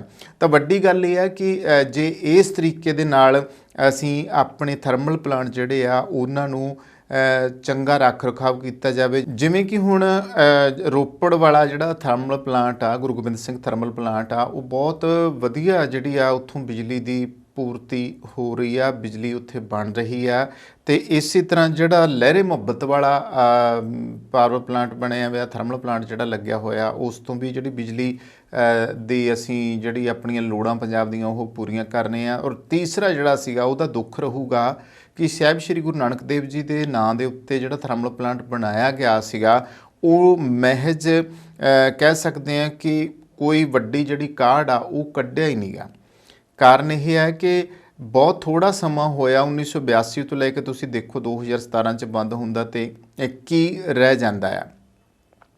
ਇਸ ਕਰਕੇ ਅੱਜ ਲੋੜ ਹੈ ਕਿ ਜੇ ਭਗਵੰਤ ਮਾਨ ਸਰਕਾਰ ਇਸ ਤਰੀਕੇ ਇਸ ਨੀਤੀ ਉੱਤੇ ਚੱਲ ਰਹੀ ਹੈ ਤੇ ਜੇ ਪੰਜਾਬ ਦੇ ਵਿੱਚ ਜਿਹੜੇ ਸਰਕਾਰੀ ਥਰਮਲ ਪਲਾਂਟ ਆ, ਔਰ ਮੈਂ ਤਾਂ ਇਸ ਗੱਲ ਦੇ ਉੱਤੇ ਵੀ ਜਿਵੇਂ ਕਿ ਮੰਗ ਸੀਗੀ ਥਰਮਲ ਪਲਾਂਟ ਵਿੱਚ ਕੰਮ ਕਰਨ ਵਾਲੇ ਵਰਕਰਾਂ ਦੀ, ਮੁਲਾਜ਼ਮਾਂ ਦੀ ਤੇ ਆਮ ਜਿਹੜੇ ਸੁਹਿਰਦ ਲੋਕ ਆ ਜਾਂ ਫਿਰ ਉਧਰ ਮਾਲਵੇ ਦੇ ਲੋਕ, ਉਹਨਾਂ ਦੀ ਮੰਗ ਸੀਗੀ ਕਿ ਬਠਿੰਡਾ ਜਿਹੜਾ ਇੱਕ ਬਿਜਲੀ ਦੀ ਵੀ ਹੱਬ ਜਿਹੜਾ ਸੀ ਉਹ ਬਣ ਗਿਆ ਸੀਗਾ ਤੇ ਉੱਥੇ ਅਗਰ ਉਸ ਥਰਮਲ ਪਲਾਂਟ ਨੂੰ ਦੁਬਾਰਾ ਕਿਤੇ ਚਾਲੂ ਕੀਤਾ ਜਾਵੇ ਤਾਂ ਕਹਿ ਸਕਦੇ ਹਾਂ ਕਿ ਜਿਹੜੀਆਂ ਬੇਲੋੜੀ ਅਸੀਂ ਖਰਚੇ ਕਰਦੇ ਪਏ ਹਾਂ ਬਿਜਲੀ ਖਰੀਦਣ ਦੇ ਤੇ ਪੰਜਾਬ ਦੀ ਪੂਰਤੀ ਕਰਨ ਵਾਸਤੇ ਅਸੀਂ ਬਿਜਲੀ ਮਹਿੰਗੇ ਭਾਅ ਖਰੀਦ ਰਹੇ ਹਾਂ, ਉਹ ਘੱਟੋ ਘੱਟ ਜਿਹੜੀ ਹੈ ਆਪਦੇ ਥਰਮਲ ਪਲਾਂਟਾਂ ਦੇ ਜ਼ਰੀਏ ਸਾਨੂੰ ਮਿਲ ਜਾਵੇ। ਤਾਂ ਜਿਸ ਤਰੀਕੇ ਨਾਲ ਹੁਣ ਇਹਨਾਂ ਦਿਨਾਂ ਦੇ ਵਿੱਚ ਇੱਕ ਵੱਡਾ ਅਹਿਸਾਸ ਹੋਇਆ ਆ ਕਿ ਸਰਕਾਰੀ ਜਿਹੜੇ ਆ ਆਪਣੇ ਥਰਮਲ ਪਲਾਂਟਾਂ ਦਾ ਕੀ ਫਾਇਦਾ ਹੁੰਦਾ ਆ। ਆਖਰ ਆਪਣੇ ਥਰਮਲ ਪਲਾਂਟਾਂ ਦੀ ਵਜ੍ਹਾ ਕਰਕੇ ਜੋ ਆ ਕਿ ਅਸੀਂ ਹੁਣ ਜਿਹੜਾ ਆ ਇਸ ਦੇ ਵਿੱਚ ਬਚੇ ਆ, ਕਿਉਂਕਿ ਆਪਣੇ ਥਰਮਲ ਪਲਾਂਟ ਜਿਹੜੇ ਆ ਇਸ ਔਖੀ ਘੜੀ ਵਿੱਚ ਜਦੋਂ ਕਿ ਬਿਜਲੀ ਦੀ ਮੰਗ ਵੱਧ ਚੁੱਕੀ ਸੀ ਉਹ ਕੰਮ ਆਏ ਆ। ਔਰ ਉਮੀਦ ਕਰ ਸਕਦੇ ਆ ਕਿ ਜੇ ਸਰਕਾਰ ਇਸ ਦੇ ਲਈ ਪੱਕੇ ਪੈਰੀ ਹੋ ਜਾਵੇ ਤਾਂ ਬਠਿੰਡੇ ਵਾਲਾ ਥਰਮਲ ਪਲਾਂਟ ਵੀ ਬਚ ਸਕਦਾ ਆ। ਤੇ ਇਸ ਤੋਂ ਇਲਾਵਾ ਸਰਕਾਰੀ ਤੌਰ ਦੇ ਉੱਤੇ ਜਿਹੜੇ ਥਰਮਲ ਪਲਾਂਟ ਆ ਉਹ ਹੋਰ ਵੀ ਲੱਗਣੇ ਚਾਹੀਦੇ ਆ, ਜਿਸ ਤਰੀਕੇ ਨਾਲ ਪੰਜਾਬ ਦੇ ਵਿੱਚ ਪ੍ਰਾਈਵੇਟ ਥਰਮਲ ਪਲਾਂਟ ਲੱਗੇ ਹੋਏ ਆ। ਬਹੁਤ ਸਾਰੇ ਥਰਮਲ ਪਲਾਂਟ ਹੁਣ ਆਏ ਆ, ਇੱਥੋਂ ਤੱਕ ਕਿ ਜਿਹੜੀ ਸੂਰਜੀ ਊਰਜਾ ਆ ਉਹਦੇ ਨਾਲ ਜਿਹੜੇ ਸੂਰਜ ਪੈਨਲ ਵਾਲਾ ਲੱਗੇ ਹੋਏ ਆ ਉਹਦੇ ਜ਼ਰੀਏ ਜਿਹੜੀ ਬਿਜਲੀ ਪੈਦਾ ਕੀਤੀ ਜਾਂਦੀ ਹੈ, ਕਿਉਂਕਿ ਹੁਣ ਤਾਂ ਲੋਕਾਂ ਨੇ ਘਰਾਂ ਦੇ ਵਿੱਚ ਲਾਉਣੇ ਸ਼ੁਰੂ ਕੀਤੇ ਹੋਏ ਆ। ਇਸ ਕਰਕੇ ਇਹ ਵੀ ਕਹਿ ਸਕਦੇ ਹਾਂ ਕਿ ਅੱਗੇ ਨਾਲੋਂ ਹੁਣ ਹਰੇਕ ਸ਼ਹਿਰ ਦੇ ਵਿੱਚ ਵੱਡੀਆਂ ਫੈਕਟਰੀਆਂ ਦੇ ਵਿੱਚ ਜਾਂ ਲੁਧਿਆਣੇ ਅਸੀਂ ਦੇਖਦੇ ਹਾਂ ਕਈ ਵਾਰੀ ਲੰਘਦੇ ਨਾ ਗਿੱਲਾਂ ਵਾਲੀ ਨਹਿਰ ਦੇ ਵਿੱਚ ਵੀ ਬਹੁਤ ਸਾਰੇ ਪਾਵਰ ਪਲਾਂਟ ਜਿਹੜੇ ਆ ਉਹ ਲਗਾਏ ਗਏ ਆ। ਸੋ ਉਮੀਦ ਕੀਤੀ ਜਾ ਸਕਦੀ ਹੈ ਕਿ ਇਸ ਤਰੀਕੇ ਦੇ ਨਾਲ ਪੰਜਾਬ ਦੀ ਜਿਹੜੀ ਬਿਜਲੀ ਆ ਉਸ ਦਾ ਹੱਲ ਹੋ ਸਕਦਾ ਆ। ਪੰਜਾਬ ਨੂੰ ਇਸ ਤਰੀਕੇ ਦੇ ਜਿਹੜੇ ਪਾਵਰ ਪਲਾਂਟ ਜਿਹੜੇ ਆ ਉਹ ਹੋਰ ਲਗਾਏ ਜਾ ਸਕਦੇ ਆ, ਥਰਮਲ ਲਗਾਏ ਜਾ ਸਕਦੇ ਆ। ਔਰ ਜਿਵੇਂ ਸੂਰਜੀ ਪੈਨਲ ਆ ਜੇ ਇਹ ਲੱਗ ਜਾਣ ਤਾਂ ਕਹਿ ਸਕਦੇ ਹਾਂ ਕਿ ਜਿਹੜਾ ਆਰਥਿਕ ਬੋਝ ਵੀ ਅੱਗੇ ਖਜ਼ਾਨੇ ਦੇ ਉੱਤੇ ਪੰਜਾਬ ਸਰਕਾਰ ਦੇ ਪੈਂਦਾ ਸੀ ਉਹ ਵੀ ਘਟ ਜਾਊਗਾ। ਹੁਣ ਆਉਂਦੇ ਹਾਂ ਜੀ ਅਗਲੀ ਖਬਰ ਵੱਲ। ਸ਼ਰਾਬ ਪੀ ਕੇ ਗੱਡੀ ਚਲਾਉਣ ਵਾਲਿਆਂ ਦੀ ਹੁਣ ਖੈਰ ਨਹੀਂ, ਕਿਉਂਕਿ ਐਂਟੀ ਡਰੰਕਨ ਡਰਾਈਵ ਜਿਹੜੀ ਆ ਉਹ ਕਾਨੂੰਨ ਜਿਹੜਾ ਲਾਗੂ ਕਰਨ ਦੀਆਂ ਹਦਾਇਤਾਂ ਜਾਰੀ ਹੋ ਚੁੱਕੀਆਂ ਨੇ। ਜੀ ਹਾਂ, ਪੰਜਾਬ ਸਰਕਾਰ ਜਿਹੜੀ ਆ ਇਸ ਉਪਰਾਲੇ ਲਈ ਕਹਿ ਸਕਦੇ ਹਾਂ ਕਿ ਉਹਨਾਂ ਨੇ ਇੱਕ ਵੱਡਾ ਕਦਮ ਚੁੱਕਿਆ ਆ, ਕਿਉਂਕਿ ਦੋਸਤੋ ਸਾਡੇ ਪੰਜਾਬ ਦੇ ਵਿੱਚ ਹੀ ਹਾਲਾਂਕਿ ਦੇਸ਼ ਦੀ ਵੀ ਗੱਲ ਕੀਤੀ ਜਾਵੇ ਤਾਂ ਬਹੁਤ ਸਾਰੇ ਜਿਹੜੇ ਹਾਦਸੇ ਹੈ ਉਹ ਹਾਦਸੇ ਜਿਹੜੇ ਵਾਹਨ ਚਲਾਉਣ ਵਾਲੇ ਆ ਅਕਸਰ ਉਹਨਾਂ 'ਚੋਂ ਬਹੁਤਿਆਂ ਨੇ ਡਰਿੰਕ ਕੀਤੀ ਹੁੰਦੀ ਆ, ਸ਼ਰਾਬ ਪੀਤੀ ਹੁੰਦੀ ਆ ਤੇ ਸ਼ਰਾਬ ਪੀ ਕੇ ਹੀ ਗੱਡੀ ਚਲਾਉਂਦੇ ਆ। ਵਿਦੇਸ਼ਾਂ ਵਿੱਚ ਇੱਕ ਫਾਰਮੂਲਾ ਸੀਗਾ ਕਿ ਜੇ ਕੋਈ ਉੱਥੇ ਇੱਦਾਂ ਕਰਕੇ ਗੱਡੀ ਚਲਾਉਂਦਾ ਫੜਿਆ ਜਾਂਦਾ ਤੇ ਉਹਦਾ ਜਿਹੜਾ ਡਰਾਈਵਿੰਗ ਲਾਇਸੈਂਸ ਜਿਹੜਾ ਆ ਉਹ ਉਸ ਨੂੰ ਮੁਅੱਤਲ ਕਰ ਦਿੱਤਾ ਜਾਂਦਾ, ਸਸਪੈਂਡ ਕੀਤਾ ਜਾਂਦਾ ਆ, ਉਹ ਗੱਡੀ ਨਹੀਂ ਚਲਾ ਸਕਦਾ, ਉਸ ਨੂੰ ਰੱਦ ਕੀਤਾ ਜਾਂਦਾ ਆ। ਔਰ ਆਮ ਤੌਰ ਦੇ ਉੱਤੇ ਉਹਨਾਂ ਦੇ ਕੋਲ ਉਹ ਮਸ਼ੀਨ ਹੁੰਦੀ ਜਿਹੜੀ ਮੂੰਹ ਦੇ ਨੇੜੇ ਕਰਕੇ ਇਹ ਵੇਖਦੇ ਆ ਕਿ ਇਹਨੇ ਜਿਹੜਾ ਗੱਡੀ ਡਰਾਈਵ ਕਰ ਰਿਹਾ ਇਸ ਨੇ ਸ਼ਰਾਬ ਪੀਤੀ ਆ ਜਾਂ ਨਹੀਂ ਪੀਤੀ, ਤੇ ਜੇ ਕਿਤੇ ਕਾਬੂ ਆ ਜਾਵੇ ਤਾਂ ਫਿਰ ਉਸ ਨੂੰ ਇਸ ਤਰੀਕੇ ਦੀ ਜਿਹੜੀ ਸਜ਼ਾ ਆ ਉਹ ਦਿੱਤੀ ਜਾਂਦੀ ਹੈ। ਮਿਸਾਲੀ ਰੂਪ ਦੇ ਵਿੱਚ ਹੁਣ ਪੰਜਾਬ ਸਰਕਾਰ ਵੀ ਉਸੇ ਫਾਰਮੂਲੇ 'ਤੇ ਆਉਂਦੀ ਜਾ ਰਹੀ ਆ ਕਿ ਕਿੰਨਾ ਚੰਗਾ ਹੋਵੇ ਜੇ ਹਾਦਸਿਆਂ ਨੂੰ ਨੱਥ ਪਾਉਣ ਦੀ ਲਈ ਇਸ ਤਰੀਕੇ ਦੇ ਉਪਰਾਲੇ ਅਗਰ ਕੀਤੇ ਜਾਣ ਤਾਂ ਇਸ ਤੋਂ ਵਧੀਆ ਹੋਰ ਕੀ ਹੋ ਸਕਦਾ ਆ। ਤੇ ਇਹ ਜਿਹੜੇ ਉਪਰਾਲੇ ਇਹਨਾਂ ਦੇ ਵਿੱਚ ਹੁਣ ਇਹੀ ਆ ਕਿ ਪੰਜਾਬ ਭਰ ਦੇ ਵਿੱਚ ਬਹੁਤ ਜਲਦੀ ਪੰਜਾਬ ਪੁਲਿਸ ਵੱਲੋਂ ਸ਼ਰਾਬ ਪੀ ਕੇ ਗੱਡੀ ਚਲਾਉਣ ਵਾਲਿਆਂ ਦੇ ਖਿਲਾਫ ਵੱਡੇ ਪੱਧਰ 'ਤੇ ਮੁਹਿੰਮ ਸ਼ੁਰੂ ਕੀਤੀ ਜਾਵੇਗੀ। ਇਸ ਸੰਬੰਧੀ ਮੁੱਖ ਮੰਤਰੀ ਦੇ ਹੁਕਮਾਂ ਤੇ ਗ੍ਰਹਿ ਸਕੱਤਰ ਵੱਲੋਂ DGP ਨੂੰ ਨਿਰਦੇਸ਼ ਦਿੱਤਾ ਗਿਆ ਹੈ। ਪਤਾ ਲੱਗਿਆ ਕਿ ਸੂਬੇ ਦੇ ਗ੍ਰਹਿ ਸਕੱਤਰ ਵੱਲੋਂ DGP ਗੌਰਵ ਯਾਦਵ ਨੂੰ ਇੱਕ ਪੱਤਰ ਭੇਜਿਆ ਗਿਆ ਹੈ ਜਿਸ ਵਿੱਚ ਨਿਰਦੇਸ਼ ਦਿੱਤਾ ਗਿਆ ਹੈ ਕਿ ਸ਼ਰਾਬ ਪੀ ਕੇ ਗੱਡੀ ਚਲਾਉਣ ਵਾਲਿਆਂ ਕਾਰਨ ਹੋਣ ਵਾਲੇ ਸੜਕ ਹਾਦਸਿਆਂ ਨੂੰ ਰੋਕਣ ਲਈ ਸਖਤੀ ਵਰਤੀ ਜਾਵੇ। ਇਸ ਮੁਹਿੰਮ ਦੇ ਤਹਿਤ ਸਭ ਤੋਂ ਪਹਿਲਾਂ ਪੰਜਾਬ ਭਰ ਵਿੱਚ ਮੌਜੂਦ ਮੈਰਿਜ ਪੈਲਸਾਂ ਦੇ ਬਾਹਰ ਐਲਕੋਮੀਟਰ ਲੈ ਕੇ ਸਪੈਸ਼ਲ ਐਂਟੀ ਡਰੰਕਨ ਡਰਾਈਵ ਨਾਕੇ ਲਗਾਉਣ ਲਈ ਕਿਹਾ ਹੈ। ਲਓ ਜੀ, ਬਾਹਲੀ ਸਖਤੀ ਜਿਹੜੀ ਆ ਹੋਣ ਜਾ ਰਹੀ ਆ, ਕਿਉਂਕਿ ਇਹ ਜਿਹੜਾ ਮੈਂ ਗੱਲ ਕੀਤੀ ਐਲਕੋਮੀਟਰ ਹੈ, ਐਲਕੋਮੀਟਰ ਹੁਣ ਤੁਹਾਡੇ ਮੂੰਹ ਦੇ ਨੇੜੇ ਲਿਜਾਉਣਗੇ ਜਿਹੜੇ ਖਾਸ ਤੌਰ 'ਤੇ ਸੁਣ ਵੀ ਰਹੇ ਆ। ਔਰ ਇਹ ਗੌਰ ਕਰ ਲੈਣ ਕਿ ਜੇ ਤੁਸੀਂ ਹੁਣ ਇੱਦਾਂ ਪੀ ਕੇ ਖਾਸ ਤੌਰ 'ਤੇ ਮੈਰਿਜ ਪੈਲਸਾਂ ਦੇ ਵਿੱਚੋਂ ਜਿਹੜੇ ਨਿਕਲੋਗੇ, ਜ਼ਾਹਿਰ ਆ ਮੈਰਿਜ ਪੈਲਸ ਹੋਣਗੇ, ਵਿਆਹ ਜਾਂਦੇ ਆ ਪੰਜਾਬੀ, ਤੇ ਪੰਜਾਬੀ ਹੁਣ ਬਾਕੀਆਂ ਚੀਜ਼ਾਂ ਦਾ ਖਾਣੀਆਂ ਭੁੱਲ ਗਏ ਆ। ਉਹਨਾਂ ਨੂੰ ਐਂ ਲੱਗਦਾ ਵੀ ਵਿਆਹ 'ਚ ਜਾਓ, ਜੇ ਸ਼ਰਾਬ ਨਹੀਂ ਤਾਂ ਫਿਰ ਕੁਛ ਵੀ ਨਹੀਂਗਾ, ਤੇ ਉਸ ਵਿਆਹ ਨੂੰ ਹੀ ਫਿੱਕਾ ਦੱਸਦੇ ਜਿਹਦੇ ਵਿੱਚ ਕਿਤੇ ਸ਼ਾਕਾਹਾਰੀਆਂ ਦਾ ਵਿਆਹ ਆ ਜਾਵੇ, ਤੇ ਉਹਨੂੰ ਵਿਆਹ ਹੀ ਨਹੀਂ ਮੰਨਦੇਗੇ।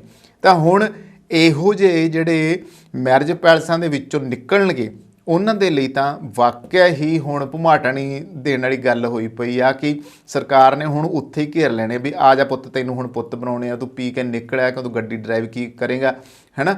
ਤਾਂ ਇਹ ਚੀਜ਼ ਜਿਹੜੀ ਸੀਗੀ ਇਹ ਹੋਣੀ ਚਾਹੀਦੀ ਸੀ, ਕਿਉਂਕਿ ਇਹਨਾਂ ਸ਼ਰਾਬੜਾਂ ਦੀ ਵਜ੍ਹਾ ਕਰਕੇ ਹੀ ਬਹੁਤ ਸਾਰੇ ਜਿਹੜੇ ਹਾਦਸੇ ਆ ਉਹ ਹੋਏ ਆ, ਕੀਮਤੀ ਜਾਨਾਂ ਜਿਹੜੀਆਂ ਨੇ ਉਹ ਗਈਆਂ ਨੇ। ਤਾਂ ਦੱਸ ਦਈਏ ਕਿ ਇਸ ਦੇ ਨਾਲ ਹੀ ਲੋਕਾਂ ਨੂੰ ਡਰੰਕਨ ਡਰਾਈਵ ਨਾਲ ਹੋਣ ਵਾਲੇ ਨੁਕਸਾਨ ਤੋਂ ਬਚਣ ਲਈ ਜਾਗਰੂਕਤਾ ਮੁਹਿੰਮ ਚਲਾਉਣ ਲਈ ਵੀ ਕਿਹਾ ਗਿਆ ਆ। ਇੱਕ ਨਜ਼ਰ ਦੋਸਤੋ ਮਾਰ ਲੈਂਦੇ ਆ ਕਿ ਹੁਣ ਤੱਕ ਜਿਹੜੇ ਹਾਦਸੇ ਹੋਏ ਆ ਉਹ ਕਿਹੜੇ ਕਾਰਨ ਬਣਦੇ ਰਹੇ ਆ। ਖਾਸ ਤੌਰ 'ਤੇ ਸੜਕੀ ਹਾਦਸੇ ਵੱਧਦੇ ਆ, ਕਿੰਨੀਆਂ ਕੀਮਤੀ ਜਾਨਾਂ ਜਿਹੜੀਆਂ ਨੇ ਅਜਾਈ ਚਲੀਆਂ ਗਈਆਂ ਨੇ। ਔਰ ਇਹਨਾਂ ਦਿਨਾਂ ਦੇ ਵਿੱਚ ਹੀ ਲਗਾਤਾਰ 3-4 ਦਿਨਾਂ ਦੇ ਵਿੱਚ ਇੱਕੋ ਇੱਕ ਮਾਪਿਆਂ ਦਾ ਪੁੱਤ, ਜਾਣੀ ਕਿ ਕਈ ਖਬਰਾਂ ਹਰ ਰੋਜ਼ ਦੀ ਸੁਰਖੀ ਬਣਦੀਆਂ ਨੇ ਕਿ ਮਾਪਿਆਂ ਦਾ ਇਕੱਲਾ ਹੀ ਪੁੱਤ ਸੀ, ਮਾਪਿਆਂ ਦਾ ਇੱਕੋ ਹੀ ਸਹਾਰਾ ਸੀਗਾ, ਉਹ ਮਰ ਗਿਆ ਕਿਉਂਕਿ ਉਹਦਾ ਰੋਡ ਐਕਸੀਡੈਂਟ ਹੋਇਆ।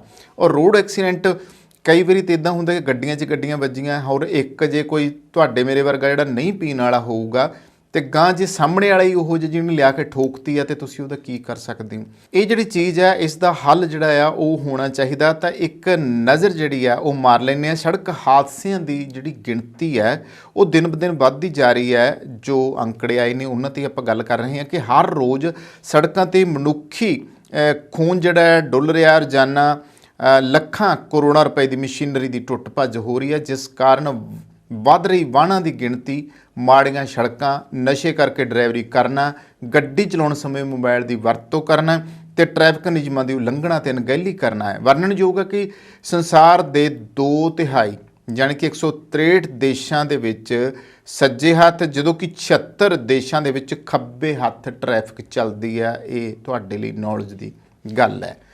ਦੇਸ਼ ਦੀ ਅਗਰ ਗੱਲ ਕੀਤੀ ਜਾਵੇ ਤਾਂ ਦੇਸ਼ ਵਿੱਚ ਕੁੱਲ 219 ਨੈਸ਼ਨਲ ਹਾਈਵੇ ਆ, ਜਿਹਦੇ ਵਿੱਚੋਂ 65,579 ਕਿਲੋਮੀਟਰ ਜਿਹੜੀ ਉਹਨਾਂ ਦੀ ਲੰਬਾਈ ਹੈ। ਅੰਦਾਜ਼ਨ ਹਰ ਸਾਲ ਦੁਨੀਆ ਭਰ ਵਿੱਚ 12.5 ਲੱਖ ਤੋਂ ਵੱਧ ਲੋਕ ਸੜਕ ਹਾਦਸਿਆਂ 'ਚ ਮਰਦੇ ਆ, 3 ਕਰੋੜ ਤੋਂ ਵੱਧ ਜ਼ਖਮੀ ਹੁੰਦੇ ਆ। ਭਾਰਤ ਵਿੱਚ ਹਰ ਸਾਲ 5 ਲੱਖ ਸੜਕ ਹਾਦਸੇ ਹੁੰਦੇ ਆ, ਜਿਨ੍ਹਾਂ ਵਿੱਚ ਔਸਤਨ 2 ਲੱਖ ਲੋਕ ਮਰਦੇ ਨੇ ਤੇ 4.5 ਲੱਖ ਲੋਕ ਜ਼ਖਮੀ ਹੁੰਦੇ ਨੇ ਤੇ ਅੰਗਹੀਣਾਂ ਵਰਗੀ ਜਿਹੜੀ ਜ਼ਿੰਦਗੀ ਆ ਉਹ ਜਿਉਂਦੇ ਨੇ। ਪੰਜਾਬ ਦੀ ਅਗਰ ਦੋਸਤੋ ਗੱਲ ਕੀਤੀ ਜਾਵੇ ਤਾਂ ਪੰਜਾਬ ਦੇ ਵਿੱਚ ਹਰ ਰੋਜ਼ 15-16 ਮੌਤਾਂ ਹੁੰਦੀਆਂ ਨੇ ਤੇ 17 ਤੋਂ 18 ਜਿਹੜੇ ਨੇ ਉਹ ਜ਼ਖਮੀ ਹੁੰਦੇ ਨੇ। ਸੜਕ ਹਾਦਸਿਆਂ 'ਚ ਹੋਈਆਂ ਮੌਤਾਂ ਦਾ ਲਗਭਗ 26% ਹਿੱਸਾ ਦੋਪਹੀਆ ਵਾਹਨਾਂ ਦਾ ਹੁੰਦਾ ਆ। 70% ਮੌਤਾਂ ਹੈਲਮਟ ਨਾ ਪਹਿਨਣ ਕਰਕੇ ਹੁੰਦੀਆਂ ਨੇ।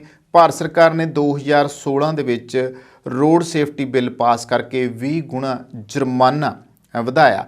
ਜੇ ਤੁਸੀਂ ਵਾਹਨ ਚਲਾ ਰਹੇ ਹੋ ਤੁਹਾਡੇ ਨਾਂ 'ਤੇ ਨਹੀਂ ਹੈ ਪਰ ਹਾਦਸਾ ਹੋ ਜਾਂਦਾ ਆ ਤਾਂ 3 ਸਾਲ ਦੀ ਸਜ਼ਾ ਜਿਹੜੀ ਹੈ ਉਹ ਹੋ ਸਕਦੀ ਹੈ। ਇਸ ਦੇ ਕਾਰਨ ਓਵਰ ਸਪੀਡ, ਓਵਰਲੋਡ ਗੱਡੀਆਂ, ਓਵਰਟੇਕਿੰਗ, ਸ਼ਰਾਬ ਪੀ ਕੇ ਵਾਹਨ ਚਲਾਉਣ ਨਾਲ, ਡਰਾਉਣੇ ਹਾਰਨ, ਨਾਬਾਲਗਾਂ ਵੱਲੋਂ ਡਰਾਈਵਿੰਗ, ਲਗਾਤਾਰ ਗੱਡੀਆਂ ਚਲਾਉਣ ਕਾਰਨ ਨੀਂਦਰਾ, ਜ਼ਿਆਦਾ ਧੁੰਦ 'ਚ ਤੇਜ਼ ਵਾਹਨ ਚਲਾਉਂਦੇ ਨੇ ਤੇ ਡਿਵਾਈਡਰ ਠੀਕ ਨਹੀਂ ਬਣਾਏ ਜਾਂਦੇ, ਸੜਕਾਂ 'ਚ ਟੋਏ, ਟ੍ਰੈਫਿਕ ਲਾਈਟਾਂ ਦਾ ਪ੍ਰਬੰਧ ਨਹੀਂ ਤੇ ਰਿਫਲੈਕਟਰਾਂ ਦੀ ਘਾਟ ਹੈ, ਟ੍ਰੈਫਿਕ ਜਿਹੜੇ ਚਿੰਨ੍ਹ ਆ ਉਹਨਾਂ ਦੀ ਜਾਣਕਾਰੀ ਨਾ ਹੋਣਾ ਵੀ। ਕਿੰਨੇ ਕੁ ਡਰਾਈਵਰ ਸਾਡੇ ਜਿਹੜੇ ਆ ਵਾਹਨ ਕੋਈ ਵੀ ਚਲਾਉਂਦੇ, ਚਾਹੇ ਦੁਪਹੀਆ ਚਾਹੇ 4 ਪਹੀਆਂ ਵਾਲਾ ਵਾਹਨ ਆ, ਉਹਨਾਂ ਦੇ ਕਿੰਨਿਆਂ ਕੁ ਨੂੰ ਇਹਨਾਂ ਚਿੰਨ੍ਹਾਂ ਦਾ ਪਤਾ ਵੀ ਇਹਦਾ ਕੀ ਮਤਲਬ ਆ। ਇਸ ਕਰਕੇ ਜਿਹੜੇ ਤਾਂ ਲਾਇਸੈਂਸ ਡਰਾਈਵਿੰਗ ਜਾਰੀ ਹੁੰਦੇ ਆ ਉਹ ਤਾਂ ਬਾਰੀ ਬਣਾ ਕੇ ਦਿੱਤੇ ਜਾਂਦੇ, ਘਰੇ ਬੈਠਣ ਮਿਲ ਜਾਂਦੇ ਆ। ਉਹਨਾਂ ਨੂੰ ਤਾਂ ਕਿਸੇ ਨੇ ਬਾਹਰ ਜਾ ਕੇ ਕਦੇ ਸਿੱਖਿਆ ਹੀ ਨਹੀਂ ਹੁੰਦਾ ਕੁਛ, ਅਤੇ ਉਹਨਾਂ ਨੂੰ ਕੀ ਪਤਾ ਲੱਗੂਗਾ ਕਿ ਇਹ ਜਿਹੜੇ ਡਿਵਾਈਡਰ ਬਣੇ ਆ ਜਾਂ ਇਹ ਜਿਹੜੇ ਟ੍ਰੈਫਿਕ ਚਿੰਨ੍ਹ ਹੈ ਇਹ ਕੀ ਚੀਜ਼ ਆ, ਕਿੱਥੇ ਰੁਕਣਾ, ਕਿਹੜੀ ਬੱਤੀ 'ਤੇ ਰੁਕਣਾ ਹੈ, ਕਿਹੜੀ ਬੱਤੀ 'ਤੇ ਜਾਣਾ ਆ, ਕਿਹੜੀ ਬੱਤੀ ਉੱਤੇ ਵੇਟ ਕਰਨਾ ਹੈ। ਇਹਨਾਂ ਚੀਜ਼ਾਂ ਬਾਰੇ ਤਾਂ ਪਤਾ ਹੀ ਨਹੀਂ ਗਾ ਲੋਕਾਂ ਨੂੰ। ਤਾਂ ਪੰਜਾਬ ਦੇ ਵਿੱਚ 315 ਖਤਰਨਾਕ ਐਂਟਰੀ ਪੁਆਇੰਟ ਆ ਜਿਨ੍ਹਾਂ ਦੇ ਉੱਤੇ ਲੋੜੀਂਦੇ ਪ੍ਰਬੰਧ ਨਹੀਂ ਹੈ। ਸ਼ਰਾਬ ਪੀ ਕੇ ਵਾਹਨ ਚਲਾਉਣ ਤੋਂ ਰੋਕਣ ਲਈ ਟ੍ਰੈਫਿਕ ਪੁਲਿਸ ਕੋਲੇ ਜਿਹੜੇ ਐਲਕੋਮੀਟਰ ਨਹੀਂ ਹੈ। ਚੰਡੀਗੜ੍ਹ 'ਚ ਕੁਝ ਸਖਤੀ ਹੈ। 7.5% ਦੀ ਹਾਦਸੇ ਵਾਹਨ ਚਾਲਕਾਂ ਦੀ ਲਾਪਰਵਾਹੀ ਦੇ ਨਾਲ ਹੁੰਦੇ ਆ ਜੋ ਟ੍ਰੈਫਿਕ ਨਿਯਮਾਂ ਦੀ ਪਾਲਣਾ ਨਹੀਂ ਕਰਦੇ। ਜਿਸ ਪਾਸਿਓਂ ਰਾਹ ਮਿਲਦਾ ਆ ਉਧਰ ਹੀ ਵਾਹਨ ਨੂੰ ਓਵਰਟੇਕ ਕਰਕੇ ਅੱਗੇ ਕੱਢਣ ਦੀ ਕੋਸ਼ਿਸ਼ ਕਰਦੇ। ਦੋਸਤੋ ਇੱਕ ਗੱਲ ਸਾਡੇ ਸਾਰਿਆਂ ਦੀ ਨਲਾਇਕੀ ਨਜ਼ਰ ਆਉਂਦੀ ਆ, ਕਈ ਥਾਵਾਂ ਦੇ ਉੱਤੇ ਸੜਕਾਂ ਹਜੇ ਵੀ ਸਿੰਗਲ ਹੀ ਆ, ਉੱਥੇ ਕੋਈ 4 ਲੇਨ ਜਾਂ 6 ਲੇਨ ਨਹੀਂ ਬਣੀ ਹੋਈ, ਪਰ ਫਿਰ ਵੀ ਜਿਹੜੇ ਆ ਸੜਕ ਸੇਫਟੀ ਵਿਭਾਗ ਦੇ ਵੱਲੋਂ ਇਹ ਕੀਤਾ ਗਿਆ ਕਿ ਸੜਕਾਂ ਦੇ ਵਿਚਾਲੇ ਇੱਕ ਪੱਟੀ ਹੁੰਦੀ ਆ। ਹੁਣ ਹੁੰਦਾ ਕੀ ਆ, ਸਾਡੇ ਲੋਕਾਂ ਦੀ ਵੱਡੀ ਬੇਵਕੂਫੀ ਹੈ ਜਿਸ ਕਰਕੇ ਹਾਦਸੇ ਵਾਪਰਦੇ ਆ ਕਿ ਜਦੋਂ ਤੁਸੀਂ ਪੱਟੀ, ਜੇ ਤੁਸੀਂ ਮਤਲਬ ਇੱਕ ਪਾਸੇ ਜਾ ਰਹੇ ਹੋ ਤੇ ਦੂਜੇ ਪਾਸੇ ਆ ਰਹੇ ਹੋ, ਤੇ ਇਧਰੋਂ ਜਾਣ ਵਾਲਾ ਜਿਹੜਾ ਯਾਨੀ ਕਿ ਤੁਹਾਡੇ ਖੱਬੇ ਹੱਥੋਂ ਜਾਣ ਵਾਲਾ ਜਿਹਨੇ ਜਾਣਾ ਆ ਤੇ ਉਹਨੂੰ ਵੇਖਣਾ ਪਊਗੀ ਉਹਦੇ ਸੱਜੇ ਹੱਥ ਜਿਹੜੀ ਪੱਟੀ ਆ ਉਹ ਪਾਸੇ ਦੂਸਰੇ ਪਾਸੇ ਲੇਨ 'ਚ ਨਾ ਵੜੇ। ਇਸੇ ਕਰਕੇ ਦੂਜੇ ਵਾਲੇ ਨੂੰ ਵੀ ਇਹੀ ਖਿਆਲ ਰੱਖਣਾ ਪਊਗਾ, ਪਰ ਸਾਡੇ ਲੋਕ ਪਰਵਾਹ ਨਹੀਂ ਕਰਦੇ, ਧੱਕਾ ਕਰੀ ਜਾਂਦੇ। ਔਰ ਬਹੁਤਿਆਂ ਨੂੰ ਤਾਂ ਇੰਨੀ ਕੁ ਜ਼ਿਆਦਾ ਅਸੀਂ ਕਹਿ ਸਕਦੇ ਹਾਂ ਬਿਲਕੁਲ ਦੇਸੀ ਭਾਸ਼ਾ 'ਚ ਕਿ ਪੂਛ ਨੂੰ ਅੱਗ ਲੱਗੀ ਹੁੰਦੀ ਆ ਕਿ ਫਟਾਫਟ ਇੰਨੀ ਕਾਹਲ ਕਰਦੇ ਆ ਵੀ ਬਸ ਮੈਂ ਭਜਾ ਕੇ ਕੱਢ ਕੇ ਲੈ ਜਾਵਾਂ। ਤੇ ਫਿਰ ਹੁੰਦਾ ਕੀ ਆ, ਕਈ ਵਾਰੀ ਉਹ ਅਗਲੇ ਮੋੜ ਦੇ ਉੱਤੇ ਮੋਢੇ ਮੋੜ ਡਿੱਗਿਆ ਪਿਆ ਹੁੰਦਾ ਤੇ ਪਤਾ ਲੱਗਦਾ ਹੈ ਕਿ ਚੜ੍ਹਾਈਆਂ ਕਰ ਗਏ ਆ। ਇੱਦਾਂ ਹੀ ਬਹੁਤੇ ਜਿਹੜੇ ਆ ਉਹ ਗਏ ਆ, ਉਹਨਾਂ ਨੂੰ ਰਫ਼ਤਾਰ ਜਿਹੜੀ ਆ ਉਹ ਮਾਰ ਕੇ ਬੈਠੀ ਹੈ। ਤਾਂ ਜਿਵੇਂ ਹੁਣ ਮੈਂ ਓਵਰ ਟੇਕਿੰਗ ਕਰਕੇ ਅੱਗੇ ਕੱਢਣ ਦੀ ਕੋਸ਼ਿਸ਼ ਕਰਦੇ ਆ, ਇੱਕਦਮ ਅੱਗੇ ਚੱਲ ਰਹੇ ਜਿਹੜੇ ਵਾਹਨ ਆ ਉਹਨਾਂ ਨੂੰ ਬ੍ਰੇਕ ਲਾਉਣੀ ਪੈਂਦੀ ਹੈ ਤੇ ਪਿੱਛੋਂ ਤੇਜ਼ ਸਪੀਡ 'ਚ ਆ ਰਹੇ ਵਾਹਨ ਦੇ ਡਰਾਈਵਰ ਕੋਲੋਂ ਕੰਟਰੋਲ ਹੀ ਨਹੀਂ ਹੁੰਦਾ, ਤਾਂ ਹਾਦਸਾ ਵਾਪਰ ਜਾਂਦਾ। 10.5% ਸੜਕਾਂ ਦੀ ਖਰਾਬ ਹਾਲਤ, 1.6% ਵਾਹਨ ਪੁਰਾਣੇ, 1% ਖਰਾਬ ਮੌਸਮ, 2.4% ਪੈਦਲ ਰਾਹੀਂ, 1.3% ਸਾਈਕਲ ਚਾਲਕਾਂ ਰਾਹੀਂ ਹਾਦਸੇ ਵਾਪਰਦੇ ਨੇ। ਹਾਦਸਿਆਂ ਤੋਂ ਬਚਾਅ ਦੇ ਲਈ ਤੇਜ਼ ਰਫ਼ਤਾਰ ਤੇ ਰੋਕ, ਸ਼ਰਾਬ ਦੀ ਵਰਤੋਂ ਤੇ ਰੋਕ, ਸੀਟ ਬੈਲਟ ਬੰਨਣੀ, ਵੱਡੀਆਂ ਸਿੰਗਲ ਸੜਕਾਂ ਨੂੰ ਘੱਟੋ ਘੱਟ ਡਬਲ ਕੀਤਾ ਜਾਵੇ, ਸੜਕਾਂ ਵਿਚਲੇ ਟੋਏ ਨਾਲੋਂ ਨਾਲ ਭਰੇ ਜਾਣ ਤੇ ਡਰਾਈਵਿੰਗ ਸਮੇਂ ਮੋਬਾਈਲ ਫੋਨ ਤੇ ਪਾਬੰਦੀ ਲਗਾਈ ਜਾਵੇ। ਤਾਂ ਹਰ ਇੱਕ ਦੀ ਜ਼ਿੰਦਗੀ ਨੂੰ ਕੀਮਤੀ ਸਮਝਦੇ ਹੋਏ ਹਾਦਸਿਆਂ ਨੂੰ ਰੋਕਣ ਲਈ ਖਾਸ ਤੌਰ ਤੇ ਨੌਜਵਾਨ ਵਰਗ ਨੂੰ ਜਾਗਰੂਕ ਕਰੀਏ। ਤੇ ਮਰਨ ਵਾਲੇ ਦੋਸਤੋ ਬਹੁਤੇ ਜਿਹੜੇ ਲੋਕ ਆ ਉਹ 18 ਤੋਂ 40 ਸਾਲ ਦੀ ਉਮਰ ਵਾਲੇ ਹੁੰਦੇ ਆ। ਤਾਂ ਇਸ ਲਈ ਭਾਵੇਂ ਕਿ ਮਾਣਯੋਗ ਸੁਪਰੀਮ ਕੋਰਟ ਦੀਆਂ ਹਦਾਇਤਾਂ ਨੇ ਕਿ ਸੜਕਾਂ ਤੇ ਓਵਰਲੋਡ ਵਾਹਨ ਨਹੀਂ ਚਲਾਏ ਜਾ ਸਕਦੇ, ਪਰ ਇੱਥੇ ਟ੍ਰੈਫਿਕ ਨਿਯਮਾਂ ਦੀ ਪੂਰੀਆਂ ਤਰ੍ਹਾਂ ਧੱਜੀਆਂ ਉਡਾਈਆਂ ਜਾਂਦੀਆਂ ਨੇ ਤੇ ਸੂਬੇ ਦੀਆਂ ਸਾਰੀਆਂ ਸੜਕਾਂ ਦੇ ਉੱਤੇ ਓਵਰਲੋਡ ਵਾਹਨ ਜਿਹੜੇ ਆ ਭੱਜੇ ਫਿਰਦੇ ਆ, ਉਹਨਾਂ ਨੂੰ ਰੋਕਣ ਵਾਲਾ ਕੋਈ ਨਹੀਂ ਆ। ਤੇ ਇਸੇ ਤਰ੍ਹਾਂ ਹੀ ਸੜਕ ਹਾਦਸਿਆਂ ਨੂੰ ਰੋਕਣ ਲਈ ਸਭ ਤੋਂ ਪਹਿਲਾਂ ਜਿਹੜੀ ਖਾਸ ਗੱਲ ਆ ਉਹ ਸਾਡੀਆਂ ਸੜਕਾਂ ਹੋਰ ਸੁਧਾਰਨੀਆਂ ਪੈਣੀਆਂ ਆ। ਕਈ ਜਗ੍ਹਾ ਦੇ ਉੱਤੇ ਜਿਵੇਂ ਪੁਲ ਬਣ ਚੁੱਕੇ ਆ, ਡਿਵਾਈਡਰ ਜਿਹੜੇ ਆ ਉਹ ਵੀ ਬਣ ਚੁੱਕੇ ਆ, ਪਰ ਕਈ ਪਿੰਡਾਂ ਨੂੰ ਜਿਹੜੇ ਖਤਰਨਾਕ ਮੋੜ ਆ ਉਹਨਾਂ ਦਾ ਖਿਆਲ ਨਹੀਂ ਕੀਤਾ ਗਿਆ। ਕਈ ਥਾਵਾਂ ਦੇ ਉੱਤੇ ਖਤਰਨਾਕ ਮੋੜ ਉਹਨਾਂ ਦਾ ਖਿਆਲ ਨਹੀਂ ਕੀਤਾ ਗਿਆ, ਉਹਨਾਂ ਵਿੱਚ ਸੁਧਾਰ ਜਿਹੜਾ ਆ ਉਹ ਕਰਨਾ ਪਊਗਾ, ਤਾਂ ਹਾਦਸਿਆਂ ਤੋਂ ਜਿਹੜੀ ਆ ਉਹ ਰਾਹਤ ਮਿਲ ਸਕਦੀ ਹੈ। ਔਰ ਵੱਡੀ ਗੱਲ ਇਹ ਆ ਕਿ ਇਹ ਜਿਹੜਾ ਉਪਰਾਲਾ ਆ ਕਿ ਐਂਟੀ ਡਰੰਕਨ ਡਰਾਈਵ ਜਿਹੜੀ ਆ ਉਹ ਹੁਣ ਸਕੀਮ ਸ਼ੁਰੂ ਕੀਤੀ ਜਾ ਰਹੀ ਆ ਤੇ ਇਸ ਉਪਰਾਲੇ ਦੀ ਸਿਫਤ ਕਰਨੀ ਬਣਦੀ ਆ, ਤਾਂ ਕਿ ਹੁਣ ਅੱਗੇ ਤੋਂ ਕੋਈ ਸ਼ਰਾਬ ਪੀ ਕੇ ਗੱਡੀ ਨਾ ਚਲਾਵੇ। ਘੱਟੋ ਘੱਟ ਉਸ ਦੀ ਜ਼ਿੰਦਗੀ ਵੀ ਉਨੀ ਹੀ ਪਿਆਰੀ ਆ ਜਿੰਨੀ ਬਾਕੀਆਂ ਦੀ ਜ਼ਿੰਦਗੀ ਪਿਆਰੀ ਆ। ਇਸ ਕਰਕੇ ਉਹ ਆ, ਉਹਦਾ ਪਰਿਵਾਰ ਆ ਜਾਂ ਫਿਰ ਜਿਹੜੇ ਬਾਕੀ ਉਹਦੀ ਵਜ੍ਹਾ ਕਰਕੇ ਹਾਦਸੇ ਦਾ ਸ਼ਿਕਾਰ ਹੋਣਗੇ। ਬਿਹਤਰ ਆ ਕਿ ਜੇ ਪਹਿਲਾਂ ਹੀ ਨੱਥ ਪਾ ਲਈ ਜਾਵੇ, ਪਹਿਲਾਂ ਹੀ ਇਹੋ ਜਿਹਿਆਂ ਨੂੰ ਰੋਕ ਲਿਆ ਜਾਵੇ, ਤਾਂ ਸ਼ਾਇਦ ਪੰਜਾਬ ਦੇ ਵਿੱਚ ਔਰ ਦੇਸ਼ ਭਰ ਦੇ ਵਿੱਚ ਜਿਹੜੇ ਆ ਵੱਡੇ ਹਾਦਸੇ ਆ ਉਹ ਰੋਕੇ ਜਾ ਸਕਦੇ ਆ। ਔਰ ਪੰਜਾਬ ਵਿੱਚ ਤਾਂ ਖਾਸ ਕਰਕੇ ਪੰਜਾਬ ਸਰਕਾਰ ਦੇ ਇਸ ਉਪਰਾਲੇ ਦੀ ਤਾਰੀਫ ਕਰਨੀ ਬਣਦੀ ਹੈ। ਸੋ ਦੋਸਤੋ, ਇਹ ਸੀ ਦੋ ਖਬਰਾਂ ਜਿਨ੍ਹਾਂ ਦੇ ਉੱਤੇ ਆਪਾਂ ਗੱਲਬਾਤ ਕੀਤੀ। ਕਿਸ ਤਰੀਕੇ ਲੱਗਦੇ ਨੇ ਸਾਡੇ ਪ੍ਰੋਗਰਾਮ, ਇਸ ਬਾਰੇ ਸਾਨੂੰ ਜ਼ਰੂਰ ਦੱਸਿਆ ਕਰੋ। ਇੱਥੇ ਹੀ ਕਰਦੇ ਹਾਂ ਸਮਾਪਤ। ਧੰਨਵਾਦ। ਤੁਹਾਡੀਆਂ ਗੱਡੀਆਂ ਲਈ ਕਿਸੇ ਵੀ ਤਰ੍ਹਾਂ ਦੀ ਮੁਰੰਮਤ ਜਾਂ 4 ਵੀਲਰ ਹੈਲਪਲਾਈਨ ਜੇਕਰ ਤੁਸੀਂ ਭਾਲ ਰਹੇ ਹੋ ਤਾਂ ਸੰਪਰਕ ਕਰੋ ਤੁਹਾਡੇ ਆਪਣੇ ਸ਼ਹਿਰ ਵਿਨੀਪੈਗ 'ਚ ਟਾਊਨ ਆਟੋ ਬਾਡੀ ਵਿਖੇ। ਸਤਿ ਸ੍ਰੀ ਅਕਾਲ ਜੀ, ਮੇਰਾ ਨਾਮ ਹੈਗਾ Shamsher Singh, town auto body ਤੋਂ। ਰੱਬ ਨਾ ਕਰੇ ਤੁਹਾਡੀ ਗੱਡੀ ਨੂੰ ਕੁਝ ਹੋ ਜਾਂਦਾ ਵਾ ਤੇ ਤੁਸੀਂ ਸਿੱਧਾ ਟਾਊਨ ਆਟੋ ਬਾਡੀ ਤੇ ਆਓ। ਅਸੀਂ ਇੱਥੇ ਇਹ ਸਾਡੀ ਜਿਹੜੀ ਸ਼ਾਪ ਹੈਗੀ ਡਾਇਰੈਕਟ ਰਿਪੇਅਰ ਸ਼ਾਪ ਹੈਗੀ ਆ। ਅਸੀਂ ਆਪਣੇ ਆਪ ਹੀ ਐਮਪੀਏ ਨੂੰ ਕਾਲ ਕਰਕੇ ਤੁਹਾਡੀ ਗੱਡੀ ਦਾ ਕਲੇਮ ਖੋਲ੍ਹ ਦਿੰਦੇ ਹਾਂ ਤੇ ਤੁਹਾਡੀ ਗੱਡੀ ਦਾ ਐਸਟੀਮੇਟ ਬਣਾ ਕੇ ਐਮਪੀਏ ਨੂੰ ਭੇਜ ਦਿੰਦੇ ਹਾਂ। ਕੋਈ ਵੀ ਤੁਹਾਡੀ ਗੱਡੀ ਤੇ ਸਕ੍ਰੈਚ, ਡੈਂਟ ਜਾਂ ਕੋਈ ਤੁਹਾਡੀ ਗੱਡੀ ਦੇ ਕੋਈ ਸ਼ੀਸ਼ੇ ਤੋੜ ਗਿਆ ਵਾ, ਤੁਸੀਂ ਸਾਨੂੰ ਕਾਲ ਕਰੋ, ਅਸੀਂ ਆਪਣੇ ਆਪ ਹੀ ਗਲਾਸ ਕਲੇਮ ਖੋਲ੍ਹ ਲੈਂਦੇ। ਇਹ ਸ਼ਾਪ ਜਿਹੜੀ ਆ ਇਹ ਐਮਪੀਏ ਦੀ ਕ੍ਰੈਡਿਟ ਸ਼ਾਪ ਹੈਗੀ ਆ ਵਾ। ਅਸੀਂ ਸਿੱਧੀ ਡਾਇਰੈਕਟ ਬਿਲਿੰਗ ਕਰਦੇ ਹਾਂ ਐਮਪੀਏ ਨੂੰ। ਇੱਥੇ ਅਸੀਂ ਆਪ ਹੀ ਗਲਾਸ ਕਲੇਮ ਵੀ ਖੋਲ੍ਹਦੇ ਨੇ। ਤੁਹਾਨੂੰ ਗਲਾਸ ਕਲੇਮ ਖੋਲ੍ਹਣ ਦੀ ਫੋਨ ਦੀ ਲੋੜ ਨਹੀਂ ਹੈਗੀ, ਅਸੀਂ ਆਪਣੇ ਆਪ ਇੱਥੇ ਗਲਾਸ ਕਲੇਮ ਖੋਲ੍ਹਦੇ। ਜਦੋਂ ਤੱਕ ਤੁਹਾਡੀ ਗੱਡੀ ਇੱਥੇ ਸ਼ਾਪ 'ਤੇ ਰਹੂਗੀ ਉਦੋਂ ਤੱਕ ਅਸੀਂ ਕਾਰ ਰੈਂਟਲ ਵੀ ਦੇਵਾਂਗੇ। ਵੈਨ ਆ, ਟਰੱਕ, SUV, ਕੋਈ ਵੀ ਤੁਹਾਨੂੰ ਕਾਰ ਰੈਂਟਲ ਵੀ ਚਾਹੀਦੀ ਹੋਈ ਅਸੀਂ ਕਾਰ ਰੈਂਟਲ ਵੀ ਤੁਹਾਨੂੰ ਦੇਵਾਂਗੇ। ਆਪਣੀ ਸ਼ਾਪ ਲੋਕੇਸ਼ਨ ਹੈਗੀ ਹੈ 64 ਸਾਲਟਰ ਸਟਰੀਟ ਵਿਨੀਪੈਗ ਦੇ ਵਿੱਚ। ਜਿਵੇਂ ਜਿਵੇਂ ਤੁਹਾਨੂੰ ਪਤਾ ਹੀ ਹੈ ਸਨੋ ਆ ਰਹੀ ਹੈ ਵਿਨੀਪੈਗ ਦੇ ਵਿੱਚ, ਉਵੇਂ ਤੁਹਾਡੇ ਲਈ ਅਸੀਂ ਵਿੰਟਰ ਟਾਇਰ ਪ੍ਰੋਗਰਾਮ ਲੈ ਕੇ ਆਏ। MPA ਦਾ ਵਿੰਟਰ ਟਾਇਰ ਪ੍ਰੋਗਰਾਮ ਆ, ਉਹਦੇ ਵਿੱਚ $2000 ਤੱਕ ਤੁਹਾਨੂੰ MPA ਹੀ ਲੋਨ ਦਿੰਦੀ ਆ ਵਿੰਟਰ ਟਾਇਰ ਪ੍ਰੋਗਰਾਮ ਵਿੱਚ। ਅਲੋਏ ਵੀਲਸ, ਟਾਇਰ ਅਲਾਈਨਮੈਂਟ ਤੁਸੀਂ ਕਰਵਾ ਸਕਦੇ ਹੋ। ਕੋਈ ਵੀ ਤੁਹਾਨੂੰ ਜਾਣਕਾਰੀ ਦੀ ਲੋੜ ਆ ਤੁਸੀਂ ਸਾਨੂੰ ਜਦੋਂ ਮਰਜ਼ੀ ਫੋਨ ਕਰ ਲਓ 2044211300 ਤੇ, ਜਾਂ ਤੁਸੀਂ ਸਾਡੀ ਵੈਬਸਾਈਟ ਤੇ ਜਾ ਲਓ www.townautobody.ca। ਉਹਦੇ ਵਿੱਚ ਤੁਸੀਂ 24/7 ਲਾਈਵ ਚੈਟ ਤੁਸੀਂ ਏਜੰਟ ਦੇ ਨਾਲ ਕਰ ਸਕਦੇ ਹੋ। Thank you. ਹਾਂਜੀ, ਸਤਿ ਸ੍ਰੀ ਅਕਾਲ ਜੀ। ਮੇਰੀ ਗੱਡੀ ਦਾ ਇੱਥੇ ਇੱਕ ਡੈਂਟ ਜਿਹਾ ਪੈ ਗਿਆ ਸੀਗਾ। ਉਸ ਤੋਂ ਬਾਅਦ ਮੈਂ ਇਹਨਾਂ ਕੋਲ ਟਾਊਨ ਆਟੋਬੋਡੀ ਵਾਲਿਆਂ ਕੋਲ ਆਇਆ ਤੇ MPI ਤੋਂ ਕਲੇਮ ਲੈਣ ਤੋਂ ਬਾਅਦ ਇਹਨਾਂ ਕੋਲ ਗੱਡੀ ਆਪਾਂ ਨੇ ਰੱਖ ਦਿੱਤੀ ਤੇ ਥੋੜੀ ਦਿਨਾਂ ਦੇ ਵਿੱਚ ਇਹਨਾਂ ਨੇ ਗੱਡੀ ਮੇਰੀ ਪੂਰੀ ਚੰਗੀ ਤਰ੍ਹਾਂ ਮੁਕੰਮਲ ਕਰਕੇ ਸਹੀ ਕਰਕੇ ਦੇ ਦਿੱਤੀ ਹੈ। ਤੇ ਨਾਲ ਦੀ ਨਾਲ ਇਹਨਾਂ ਨੇ ਗੱਡੀ ਦੀ ਮੇਰੀ ਦੀ ਡਿਟੇਲਿੰਗ ਵੀ ਕਰਤੀ, ਧੋਤੀ ਤੇ ਗੱਡੀ ਪੂਰੀ ਲਿਸ਼ਕਾਤੀ ਤੇ ਬਹੁਤ ਵਧੀਆ ਜਿਹੜੀ ਆ ਕਸਟਮਰ ਸਰਵਿਸ ਵੀ ਦਿੰਦੇ ਨੇ। ਤੇ ਜੇਕਰ ਤੁਹਾਨੂੰ ਉਸ ਟਾਈਮ ਤੇ ਜੇਕਰ ਤੁਹਾਡੀ ਗੱਡੀ ਖਰਾਬ ਹੋਈ ਹੈ ਤੇ ਕੋਈ ਰੈਂਟਲ ਗੱਡੀ ਤੁਸੀਂ ਚਲਾਉਣ ਨੂੰ ਲੈਣੀ ਹੈ ਤੇ ਉਹ ਵੀ ਜਿਹੜੀ ਹੈ ਤੁਹਾਨੂੰ ਪ੍ਰੋਵਾਈਡ ਕਰ ਦਿੰਦੇ ਨੇ। ਮੈਂ ਤੁਹਾਨੂੰ ਹਾਈਲੀ ਰਿਕਮੈਂਡ ਕਰਾਂਗਾ ਵਿਨੀਪੈਗ ਏਰੀਆ ਦੇ ਵਿੱਚ ਜਾਂ ਤੁਸੀਂ ਕਿਸੇ ਹੋਰ ਲਾਗ ਪਾਸ ਦੇ ਏਰੀਆ ਦੇ ਵਿੱਚ ਤੁਹਾਡੀ ਗੱਡੀ ਆ ਖਰਾਬ ਹੁੰਦੀ ਹੈ, ਤੁਸੀਂ ਇਹਨਾਂ ਕੋਲ ਪਹੁੰਚੋ ਤੇ ਬਹੁਤ ਹੀ ਵਧੀਆ ਸਰਵਿਸ ਤੇ ਜਲਦੀ ਜਿਹੜੀ ਤੁਹਾਨੂੰ ਆ ਤੁਹਾਡੀ ਗੱਡੀ ਚੱਲਦੀ ਕਰਕੇ ਦੇ ਦਿੰਦੇ ਨੇ। Thank you ji. ਸਰਵਿਸ ਦਾ ਲਾਭ ਉਠਾਉਣ ਲਈ ਹੁਣੇ ਕੰਟੈਕਟ ਕਰੋ town autobody 64 Salter street Winnipeg MB Canada Manitoba. ਸਾਡਾ ਕੰਟੈਕਟ ਨੰਬਰ ਹੈ +1204 421 1300।